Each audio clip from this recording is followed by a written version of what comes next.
నాగూర్ బాబు గారు, సమ్‌టైమ్స్ ఎప్పుడైనా పోలీస్ స్టేషన్‌కి వెళ్తే ఎఫ్ఐఆర్ అనేది చేయటానికి వాళ్ళు ఇష్టపడరు. కొన్ని కేసెస్‌లో. ఒక్కోసారి ఎఫ్ఐఆర్ చేయటానికి చాలా టైం తీసుకుంటూ ఉంటారు. వాళ్ళకున్న ప్రెషర్ కావచ్చు, లేకపోతే వాళ్ళకి టైం లేకపోవచ్చు కావచ్చు. మనకి ఆన్‌లైన్ ఎఫ్ఐఆర్ కాపీ ఇవ్వడానికి కూడా వాళ్ళు కొంచెం టైం తీసుకుంటారు. ఇలా ఎఫ్ఐఆర్ చేయని సిట్యుయేషన్స్‌లో ఏం చేయాలి అంటారు బాధితులు?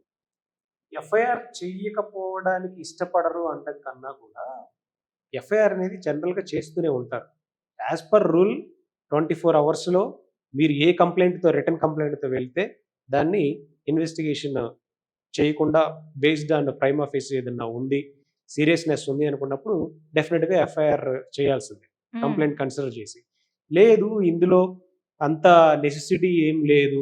మాకు కొత్త బిఎన్ఎస్ చట్టం ప్రకారం ప్రిలిమినరీ ఎంక్వైరీ చేసుకోవాల్సిన టైం ఉంది. ఇది సింపుల్ డిఫమేషన్ ఇలాంటికి సంబంధించింది. సో, మేము ప్రిలిమినరీ ఎంక్వైరీ కండక్ట్ చేసిన తర్వాత మేము ఎఫ్ఐఆర్ చేస్తామని కూడా చెప్పొచ్చు. హ్మ్. ఇప్పుడు జనరల్‌గా ఏమవుతుందంటే ఎఫ్ఐఆర్ రిజెక్ట్ మేము ఎఫ్ఐఆర్ చెయ్యము అనే సిట్యుయేషన్స్ ఏదన్నా ఉన్నప్పుడు స్టేషన్ హౌస్ ఆఫీసర్ ఆ స్టేషన్‌కి సంబంధించిన అథారిటీ అక్కడున్న పర్సన్. ఆయన మీద ఎస్‌హెచ్‌ఓ. ఎస్‌హెచ్‌ఓ. అతని మీద కూడా ఒక ఆఫీసర్ ఉంటారు గదండీ! ఎవరు? ఇక్కడ మన హైదరాబాద్ పరిధిలో అయితే సిపి గారి office. Commissioner of police. Commissioner. లేదు ఇంకా జిల్లాల్లో అయితే ఎస్పీ గారు. ఆఫీస్‌కెళ్ళి అక్కడ గూడా నేను సో అండ్ సో పోలీస్ స్టేషన్‌లో ఈ కంప్లెయింట్ ఇచ్చాను. ఎఫ్ఐఆర్ చేయకుండా నన్ను ఇబ్బంది పెడుతున్నారని అక్కడ కంప్లెయింట్ ఇవ్వచ్చు.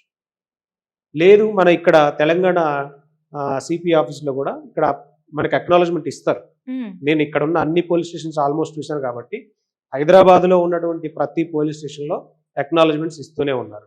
సిపి గారి ఆఫీస్‌లో కూడా అక్నాలెడ్జ్‌మెంట్ ఇస్తున్నారు. అక్కడ కూడా మీరు అప్పటికి మీది ఎఫ్ఐఆర్ అవ్వలేదు.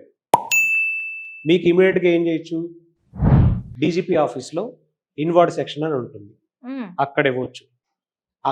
అప్పటికి చేయలేదు. ప్రైవేట్ కంప్లెయింట్ వేయొచ్చు. ఒక అడ్వకేట్‌ని అప్రోచ్ అయ్యి. ఓకే. ఇది కూడా కాదు. అసలు మేము ప్రైవేట్ కంప్లెయింట్ ఎందుకు వేయాలి? మేము అధికారులు కావాలని పొలిటికల్ ఒత్తిళ్ళకి లోనయ్యి, లేదా ఏదో ఇన్‌ఫ్లుయెన్స్ వల్లో, లేదో ఇంకొక లంసం ఆశపడో ఎఫ్ఐఆర్ చేయడం లేదు. మేము పోలీసుల మీద కూడా ఫైట్ చేస్తాము. ఎందుకు ఎఫ్ఐఆర్ చేయరు అనుకుంటే, మాలాంటి అడ్వకేట్స్‌ని అప్రోచ్ అవ్వండి. హైకోర్ట్‌లో రిట్ పిటిషన్ ఫైల్ చేస్తాము. మీరిచ్చిన కంప్లెయింట్ కాపీ లేదా రిజిస్టర్ పోస్ట్ పంపించిన అక్నాలెడ్జ్‌మెంట్, నెక్స్ట్ సిపి ఆఫీస్‌లో ఇచ్చినటువంటి అక్నాలెడ్జ్‌మెంట్, కంప్లెయింట్ కాపీ, డీజీపీ గారి ఆఫీస్‌లో ఇచ్చినటువంటి కంప్లెయింట్ కాపీ తీసుకొని వస్తే, మీరు ఎందుకు ఎఫ్ఐఆర్ చేయలేదు అన్న దాని మీద హైకోర్ట్‌లో రిట్ పిటిషన్ ఫైల్ చేసే పాసిబిలిటీ ఉంది.